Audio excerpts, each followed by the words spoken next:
This case concerns a draft version of a 5-year campus diversity plan at the University of Oregon and the strong opposition that some faculty voiced after it was released. The plan was largely the product of a civil rights expert, Dr. Gregory Vincent, who, after being named Vice Provost for Institutional Equity and Diversity, established a diversity work group which met and held meetings, but a lot of faculty didn't make it to those meetings to share their input. And then once the draft was circulated among the university community, there was a lot of opposition.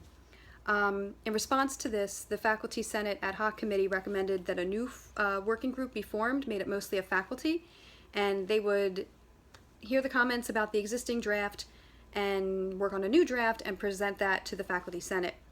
So the president of the university, President Frohnmeyer, accepted that recommendation from the Ad Hoc Committee and also received a letter from some faculty members who were very irate and vehemently spoke out against the existing plan. And Vincent, for his part, soon left University of Oregon for another position. With Vincent gone and some turmoil brewing on campus, a new vice provost was appointed, Charles Martinez, who was already an associate professor at UO, and he formed a new working group to revise the plan.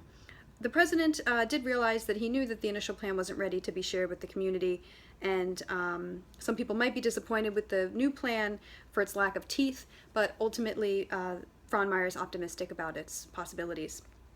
So there were several contributing factors that led to this situation. First, while the idea of a diversity plan is not entirely new to UO, something this broad sweeping, a new initiative, was bound to face resistance from some quarters. And Frohnmeyer wrote the ad hoc committee to announce his plans to appoint a senior level officer. He didn't ask their input. It came as a directive from the top, which, as Shalbrook, Cha, and Lamb note, does not lend itself to engaging others in a process of governance. Secondly, some faculty felt that the draft was written in secrecy and that it didn't adhere to the governance structures in place at UO. Even though there were open meetings, they claimed that they were busy to attend them, too busy to attend them, and that really the working group should have taken it to a faculty senate meeting or multiple meetings, and people could have given input that way. Had that been the case, maybe faculty wouldn't have felt that this developed behind closed doors. Also, let's look at the composition of the working group itself. Vincent assembled that team, and he only put 4 faculty on there and 14 administrators. Since this plan was going to affect faculty in such profound ways, it would have been a good idea to have more faculty and probably less administrators. Lastly, when the plan was released, the few faculty who were on the working group said it didn't reflect really the discussions of the group and that they didn't get a chance to see the draft before it was released to the university as a whole. So that speaks to a lack of openness and trust within the working group and Vincent as its leader. Many studies stress the need for trust in an organization, such as Burke, Cotter and Cohen, Ospina and Sue. And as a newly hired person in a new leadership position at the university, Vincent really didn't do much to gain the trust of those that he'd be working with, nor did he take the time to learn about the existing university culture. So what else do we need to know? More about governance at UO, specifically what matters are required to go to the Faculty Senate, how that process is initiated, and how it unfolds. Next, when Frohnmeyer wrote the Faculty Senate Ad Hoc Committee on Diversity to announce those plans to appoint a senior level diversity officer, what did they say? Did they have any input? Maybe they would have liked to have been involved in the search for that individual.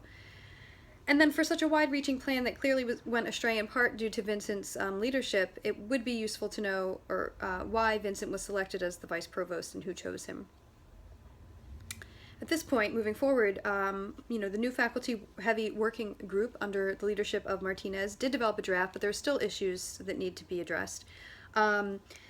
While the new plan isn't as far-reaching or as bold, it looks like, quote, UO, but that's just the opinion of Martinez and the president. It's a good idea probably at this juncture to survey faculty, students, the whole campus really, the whole university, and get a sense of the climate. And moving forward, taking that information and making revisions to the plan.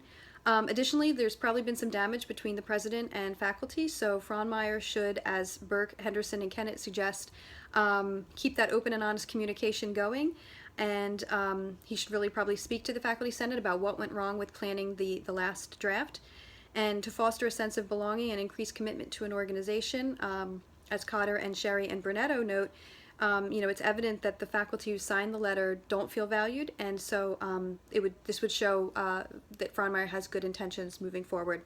Thank you.